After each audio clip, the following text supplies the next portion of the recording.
Hey everybody, it's Jason with Parallel Reality, coming back with you here today for something that's not political, just something I thought would be a fun little thing to talk about. It's from August 1st from Bounding into Comics. Fire in the Sky became a forgotten gem, but remains one of the most haunting cinematic experiences ever. And if you don't know anything about this, it is an alien abduction movie that's based on a true story of, I want to say the guy's name is Travis Walton, which I'm sure we'll see in the article. And Robert Patrick, that's who that is, the T-1000 himself right there. And hopefully, okay, I was going to say, hopefully this top part goes up because otherwise it's going to be squishy. And yeah, it's the alien abduction part in it is like the actual part where the character talks about what he went through is, like it says up here, it's haunting. But let's go ahead and see what the article says. Says the conversation about the scariest movies of all time is a spirited one, despite the top spots on anyone's list being routinely occupied by Jaws, The Exorcist, Alien, The Thing, and the like. Not that there's anything wrong with this. It's not. Those are all scary movies in their own right. Says the reasons that's the case are either rather evident when looking at each film's subject matter. Says they all deal with primal fears we can relate to. Fears of the unknown, isolation, the dark, the deep, the supernatural, the preternatural, paranoia, fear of people, fear of your surroundings, monsters both giant and ugly, loss of control, of identity, and even of death itself. Ultimately, however, one ties them all together with the possible exception of Jaws, and that's the fear of a malevolent, parasitic entity or alien virus could invade you bodily and either take over, harm you physically, hold you hostage mentally and spiritually, or some nightmarish combo of the three. It says The Exorcist is the supernatural and religious version of that scenario. The Thing and Alien are Cronenbergian variations on the physical version of commonly known as body horror. They're genetically similar yet different, two sides of the same coin, yin and yang, etc., but boil down to the same essence. Another thing that ties these films together and gives them their perpetual ick factor is age, not their ages in decades, but the ages their devotees were when they first made contact with them. Most of us of a certain era who have held onto these movies as experiences saw them on TV or tape or in theaters too young. Yeah, that was definitely the case when I was a kid for some of these things. And can I get rid of this freaking ad? Jesus Christ.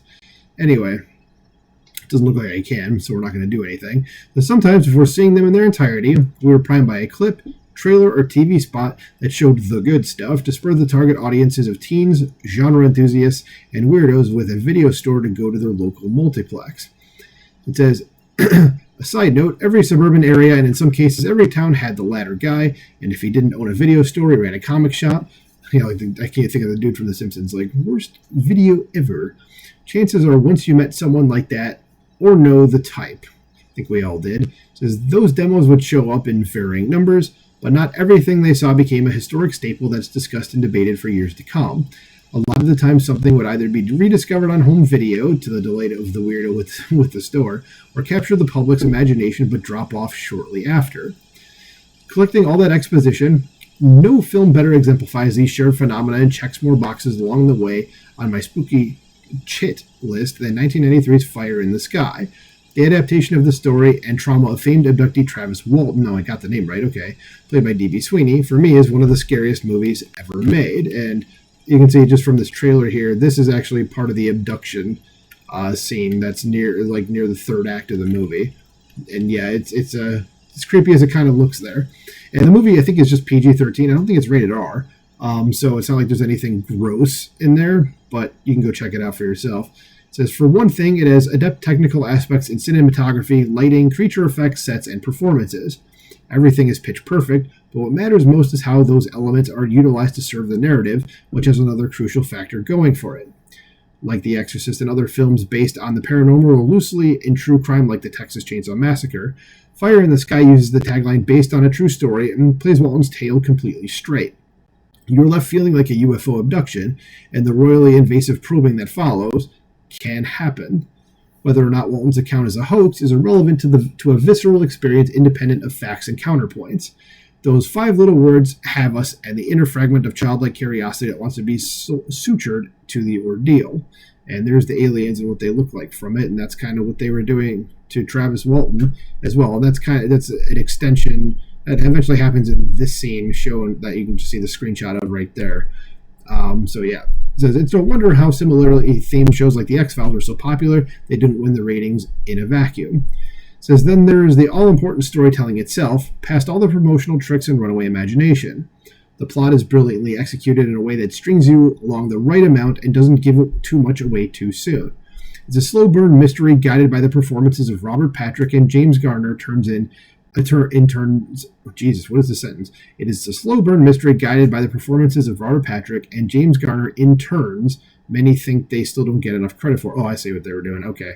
My brain blanked out on that. Okay. Yeah, Robert Patrick. I remember the first time I saw this movie, like, I didn't recognize him, and I think the only movie I'd seen with him in it was Terminator 2 at that point. So I was like, this guy looks really familiar. I just can't picture him, but yeah, he's fantastic in it. And you don't think someone that's a fairly large star like James Garner would pop up in a movie like that, but there he is. So it says, when Travis turns up, horrified and disoriented, the specifics of what he went through are opaque.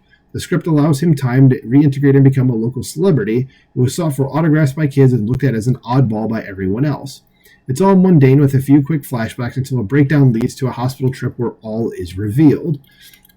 It says, the big scene of Martian medical malpractice is saved for the climax, and the payoff is truly terrifying. The aliens in their cavernous lab are bizarre, but Sweeney screaming his head off at being stripped and violated is unforgivable by itself. It's all the film needs to sell its horrors.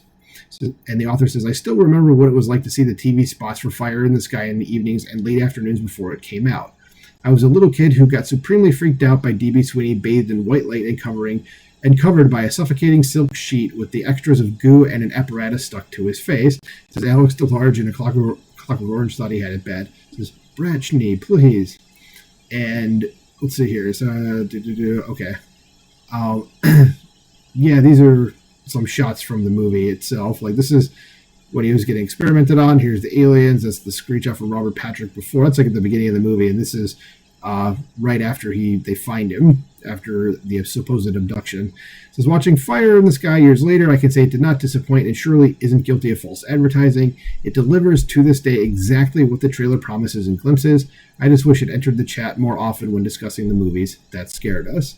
Yeah, that's very good. I like that. Yeah, this definitely should be out there. It's a movie that every time it comes on TV, if like, because I have cable still, I'm one of those, that I just kind of turn it on to be like, all right, you got to watch this movie because it is really good. And if you haven't heard of it or seen it, and you're into like X-Files sort of feel, I'd absolutely recommend watching this movie.